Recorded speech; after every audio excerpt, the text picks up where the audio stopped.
Hallo zusammen, Lucky Reptile hat eine neue Deko-Reihe namens Scape It Easy.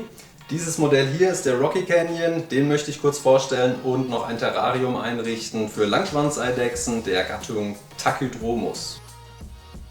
Als Terrarium hierfür nehme ich unser Starter-Kit 80 cm, da passt der Rocky Canyon perfekt rein.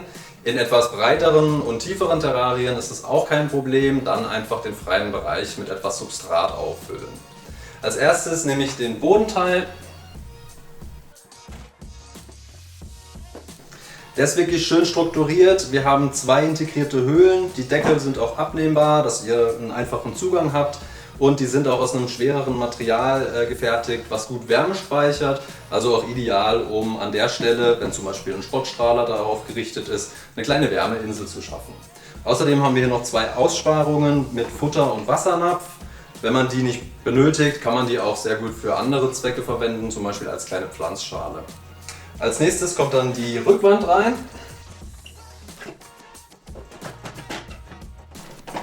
Auch die ist wirklich schön strukturiert. Wir haben hier Vertiefungen drin, also bieten den Tieren nicht nur senkrechte Klettermöglichkeiten wie die klassische Korkrückwand, sondern hier entstehen ja ganz viele Vorsprünge etc., die den Tieren auch Sitzgelegenheiten bieten, um zum Beispiel nach Futter oder Artgenossen Ausschau zu halten. Der Rocky Canyon ist dabei passgenau fürs Starter-Kit ausgelegt.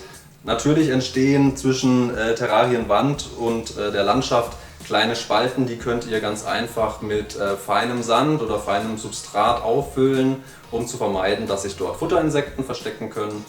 Außerdem ist es bei sehr kleinen Futterinsekten ratsam, die Rückwand mit Silikonkleber zu fixieren und gegebenenfalls auch an den Seiten abzudichten, dass keine Futterinsekten hinter die Rückwand geraten können. Was auch nicht schlecht ist, ihr könnt die beiden Elemente hier natürlich, sofern sie nicht verklebt wurden, auch ganz einfach herausnehmen. Zum Beispiel, wenn ihr Terrarium und Einrichtung mal gründlich reinigen möchtet. Damit ist die erste Grundausstattung auch schon fertig und wir können ans Dekorieren gehen. Da habt ihr freie Hand, was ihr an Wurzeln, Ästen und anderen Dekomaterialien, Pflanzen, lebend oder mit solchen Kunststoffpflanzen hier einbringen möchtet. Wichtig ist nur, dass ihr viel Struktur schafft und jede Menge Klettermöglichkeiten für die Tiere. Und da wir hier einen warmen, halbfeuchten bis feuchten Lebensraum schaffen möchten, empfiehlt sich auf jeden Fall eine Substratschicht mit Terrarienerde, wie unser Jungle Bedding hier. Darauf kann man dann gerne noch ein paar Moose und eine Laubschicht drauf geben, um eine möglichst naturnahe Bodenschicht zu haben. Die Tiere werden dann auch regelmäßig diese Laubschicht nach möglichen Futterinsekten durchsuchen. Außerdem werde ich eine der beiden Höhlen etwas umfunktionieren, und zwar werde ich das mit Terrarienerde auffüllen und statt dem Deckel einfach nur mit einem losen Moospolster bedecken. Dann schaffen wir auf die Weise eine sehr gute Eiablagemöglichkeit für die Tiere an dieser Stelle. Let's go!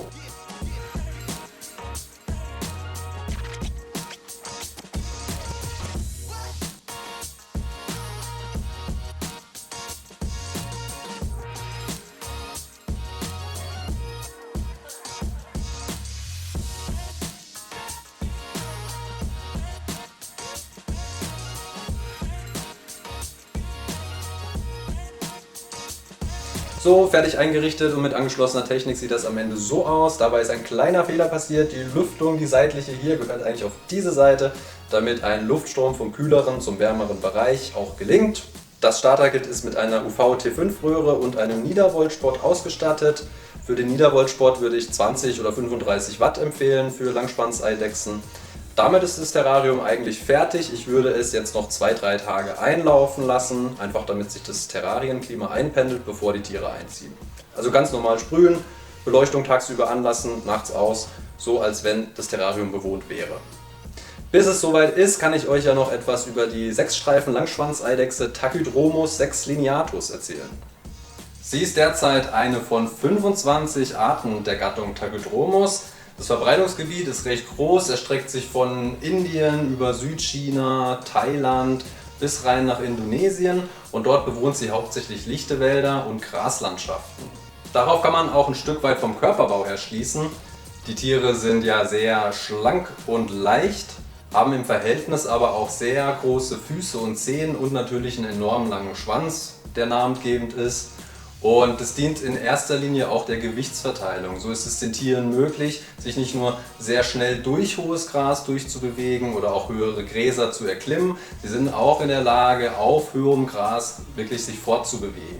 Außerdem sind Langschwanzeidechsen auch wirklich interessante Terrarientiere. Sie sind tagaktiv, sehr agil und neugierig. Da ist im Terrarium eigentlich immer was los. Eine Gruppenhaltung ist absolut unproblematisch, würde ich der Einzelhaltung auch definitiv vorziehen, weil es eine Art ist, die auch wirklich ein sehr ausgeprägtes Sozialverhalten an den Tag legt. Und sie gehören auch zu den robusteren Tieren definitiv und deswegen auch für Einsteiger in die Terroristik eine attraktive Art. So, das war's von mir. Ich hoffe, es hat euch gefallen. Bis bald.